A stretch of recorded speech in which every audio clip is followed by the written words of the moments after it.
आपण केळगाव स्टेशनच्या रेल्वेच्या 115 ब्रिज खाली उभे आहोत। आत्ता 6 जुलैला पूर परिस्थितीमध्ये जो मोठा पूर आला आणि देवीपाडा गाव जवळजवळ पूर्ण बुडला होता आणि त्याला कारणीभूत असलेल्या कारणापैकी एक कारण हा समोर जो दगडाची फिशिंग केलेली आहे ती वॉल आहे ना, ती पूर्णच्या पूर्ण ह्या गाड्याच्या मार्गामध्ये आलेली आहे। त्याच्यामुळे हे दोन्ही गाड्या आहेत ना, हे दोन्ही गाड्या तुम्ही बघू शकता, हे दोन्ही गाड्या कशा प्रकारे भरलेले आहेत आणि त्याच्यामुळे हे पाणी रिव्हर्स जाऊन आणि ते देवीपाडा गावात गेलं। त्याचप्रमाणे प्रशासनाला आपण विनंती केली होती की ह्या ठिकाणी मोठे पाईप टाकून हा रस्ता उंच काढायचा, हा जो भाग आहे हा भाग फोडून ह्याच्यामध्ये पाईप वाढवण्यात यावे। परंतु पाऊस गेल्यानंतर आतापर्यंत 1 महिना उलटून गेला, परंतु याच्यामध्ये कुठल्याही प्रकारे कार्यवाही झालेली नाही।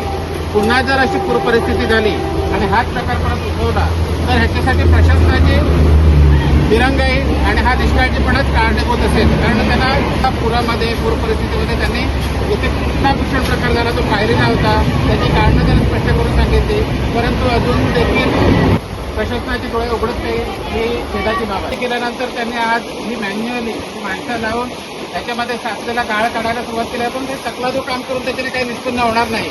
त्याच्यावर कायमस्वरूपी उपाययोजना करावी लागेल।